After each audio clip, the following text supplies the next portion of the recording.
बिस्मिल्लाहिर्रहमानिर्रहीम। आज का लेक्चर 10th क्लास के मैथ के ऊपर है, जनरल मैथमेटिक्स, और इसकी एक्सरसाइज 2.4 को सॉल्व कर रहे हैं।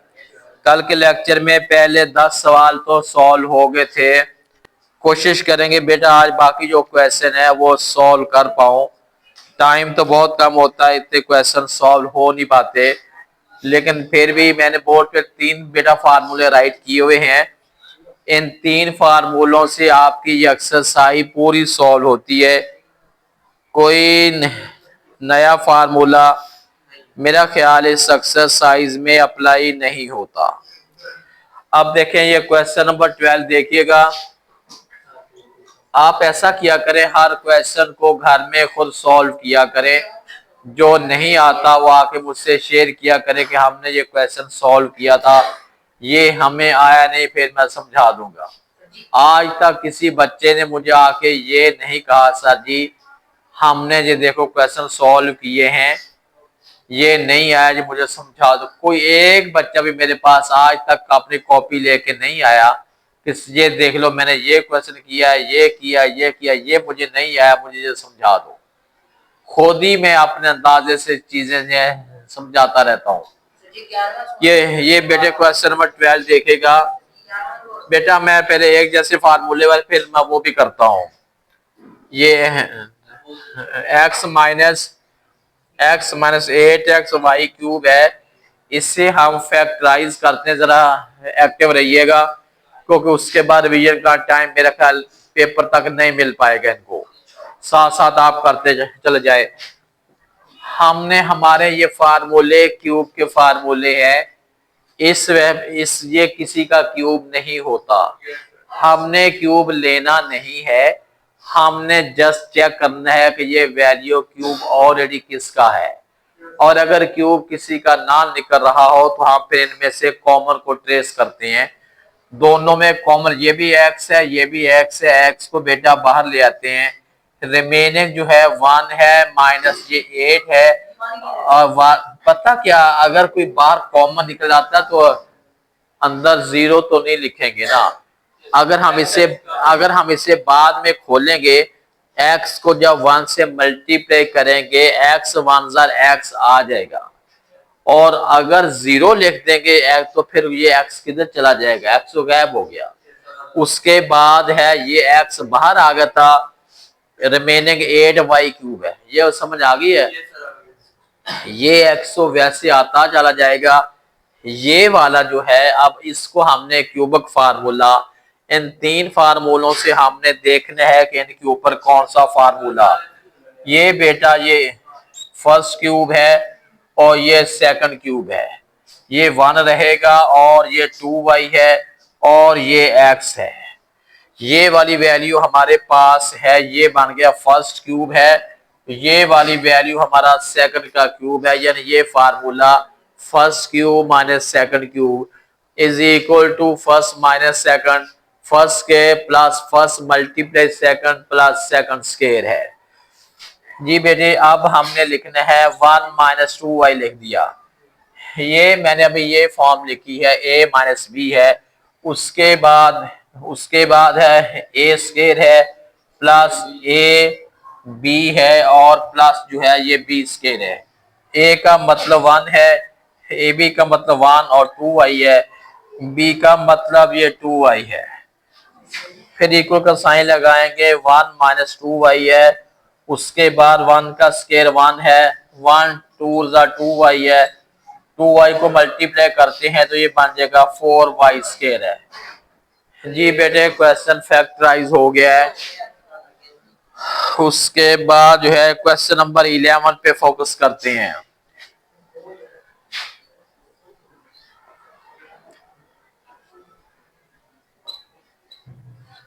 इसकी वैल्यू a माइनस बी है, माइनस a³ है प्लस b³ है। ये बेटा 4 वैल्यू हैं। आप इसे सॉल्व करते हैं। सबसे पहले तो आपने ये इक्वल का साइन लगा के ये a माइनस बी वैसे लिखना है, इसका कोई रोल नहीं है। नेक्स्ट हमने साइन कॉमन ले लेते हैं, रिमेनिंग जो है a³ बी क्यूब बन गया। ये साइन चेंज हो जाता है, बाहर माइनस का साइन आता है तो अल्टीमेटली अंदर वाले साइन जो होते हैं वो चेंज हो जाती हैं। उसके बाद बेटा इसको आपने वैसे का वैसे लिखना है। ये वाली वैल्यू जो बिल्कुल एग्जैक्ट ये फार्मूला है। अब आपने इस फार्मूले को खोलना है, a माइनस बी है और उसके बाद ए स्केयर प्लस ए बी है प्लस बी स्केयर है। ये हो गया। अब ये वाली वैल्यू सेम है तो हमने हमने इस वैल्यू को कॉमन ले लिया। रिमेनिंग जो है 1 माइनस, अब पहले एक दो वैसे लिख देता हूं, A square plus A B plus B square है। अगले स्टेप में इसको यूं लिखेंगे हम, ये साइन खोल जाएगा 1 minus a square a b minus b square है। ये क्वेश्चन फैक्टराइज हो गया है जिसमें 4 वैल्यू थी। जस्ट वही जो फार्मूले ऊपर राइट किए हैं उसके अकॉर्डिंग ही क्वेश्चन को सॉल्व कर रहे हैं।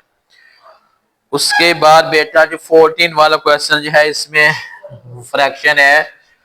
14 है 1 माइनस 64 पी क्यूब है ओवर में क्यू क्यूब है। आपने ये नहीं देखना कि वैल्यू फ्रैक्शन में है, वैल्यू पॉइंट में है, वैल्यू डेसिमल में है या वैल्यू लीनियर में है। आपने सिर्फ फार्मूले को फोकस करना है। सबसे पहला काम तो हमने ये करना होता है कि फार्मूले की फॉर्म बनानी है। ये फर्स्ट क्यूब है और ये सेकंड का क्यूब है। फर्स्ट 1 का क्यूब 1 ही होता है। 1 को 3 दफा कर लें, मल्टीप्लाई 4 दफा कर लें, जितनी दफा 1 को मर्जी मल्टीप्लाई करे आंसर 1 ही रहेगा। अब हमने ये हमारे पास वैल्यू है 64 P cube over Q cube है। हमने इसका क्यूब लेना नहीं है, हमने तो जस्ट ये चेक करना है कि ये वाली वैल्यू ऑलरेडी क्यूब किसका है। 64 जो है ये 4 का क्यूब है, ये पी क्यूब पी का है और क्यू ये वाला बन गया। ये होल क्यूब का बेटे मतलब ये होता है कि अंदर वाली जितनी वैल्यू है सबका क्यूब हो जाता है।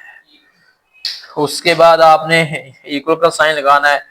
ये वाली वैल्यू फार्मूला बन गया, first cube minus second cube is equal to होता है फर्स्ट माइनस सेकंड है, यानी ये मैंने लिख दिया है फर्स्ट माइनस सेकंड। उसके बाद है फर्स्ट का स्क्वायर, उसके बाद हमने करना है फर्स्ट का स्क्वायर है प्लस फर्स्ट मल्टीप्लाई सेकंड है प्लस सेकंड का स्क्वायर है। फर्स्ट मीन एक्स है, ए बी मीन 1, इधर 4p ओवर क्यू है और ओवर में जो है 4p ओवर क्यू है। फर्दर बेटे हमने सॉल्व करना है, p ओवर क्यू है, इधर हम लिखे 1 का स्क्वायर 1 होता है प्लस 1 को इससे मल्टीप्लाई करते हैं 4p ओवर क्यू है plus 16p square over Q square है।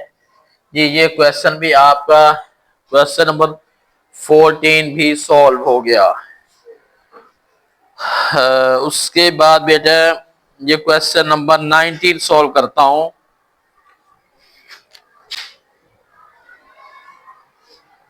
क्वेश्चन नंबर 19 जो है ये M6 है, N6 है, इसे सॉल्व करते हैं। एक्टिव रहिएगा बेटे। अब सबसे पहले इसको मैं स्केयरिंग करता हूं। फर्स्ट का स्केयर है, सेकंड का स्केयर है। फर्स्ट मीन क्या है, ये पहले स्केयर करता हूं बाद में क्यूब करता हूं, करने दोनों ही पड़ेंगे।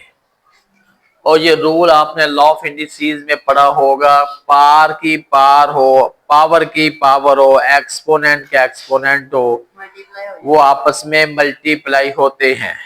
आप इसको बाद में चेक भी करना चाहें, 3 2 6 है, 3 2 6 है, बिल्कुल एक्यूरेट बात है। अच्छा वो अंदर भी आ, लेकिन एक काम है जो मैंने अभी करना है। उसके बाद बेटा अब हमने कहे, अच्छा ये वाला फार्मूला मैंने कौन सा लगाया है, ये मैंने पहला फार्मूला लगाया है first square minus second square is equal to first plus second और फर्स्ट माइनस सेकंड है। फर्स्ट का मतलब है m क्यूब है, सेकंड का मतलब है n क्यूब है। उसके बाद जो है लिखेंगे फर्स्ट क्यूब है, सेकंड क्यूब है। ये बात समझ आ गई बेटे आपको? सबको समझ आ गई है? उसके बाद हमने करना ये बेटा देखें ए क्यूब प्लस बी क्यूब। अब ये दो दो फार्मूले बन गए हमारे पास, एक प्लस वाला एक माइनस वाला। ए क्यूब की रिप्लेसमेंट अगर एम क्यूब हो जाए और बी क्यूब की रिप्लेसमेंट अगर एन क्यूब हो जाए तो उसमें क्या फर्क पड़ जाता है? बात तो सेम है। ये बात समझ आ गई है या समझ नहीं आई? समझ सबको आ गई है जी बेटे। अब हमने इससे सॉल्व करना है। ये पहला खोलते हैं, ये बन जाएगा m प्लस एन है, ये हो जाएगा m square minus m n a plus n square है। इसे सॉल्व करते हैं, ये हो जाएगा m minus n, m square है प्लस एम एन है प्लस एन स्केयर है। जी बेटा ये क्वेश्चन नंबर जो है 19 भी सॉल्व हो गया है। दोनों कर लिए, दोनों सॉल्व हो गए हैं। उसके बाद बेटा ये क्वेश्चन नंबर 22 देखें। क्वेश्चन नंबर 22 हमारे पास है एक्स क्यूब है 27 ए क्यूब है। बेटे एक्टिव रहिएगा जरा, लास्ट क्वेश्चन है, क्वेश्चन लास्ट है और फार्मूले की सेंस जो है फार्मूले के अकॉर्डिंग हमने करना है। आपने सबसे पहले काम बेटे ये करना है, ये फर्स्ट क्यूब है और ये सेकंड क्यूब है। फर्स्ट मीन एक्स है, सेकंड मीन 3a है। कौन बच्चा बताएगा कि ये 27 था, मैंने ये लिख दिया है 3, क्योंकि हाँ 27 किसका क्यूब है? 27 3 का क्यूब इसलिए लिख दिया। अब ये फार्मूला बन गया है ना, first cube plus second cube. आगे आपने सॉल्व करना है, is equal to first plus second. ये हो गया ना हमारे पास a प्लस बी यानी फर्स्ट प्लस सेकंड हो गया। और उसके बाद हमने लिखना है फर्स्ट स्केयर, ये फार्मूले की सेंस है। फर्स्ट मीन एक्स है, A B mean x 3a है और इधर जो है ये 3a है। फर्दर हमने सॉल्व करना है, x प्लस 3a है, इनटू में हमने लिखना है एक्स स्क्वायर प्लस 3ax है प्लस 9a स्क्वायर है। ये क्वेश्चन बेटा सॉल्व हो गया। ये एक्सरसाइज 2.4 जो है सारी कंप्लीट हो गई है। कल इस एक्सरसाइज का टेस्ट लेना बेटे। अब आप ऐसा करें, इसे उतार लें अभी।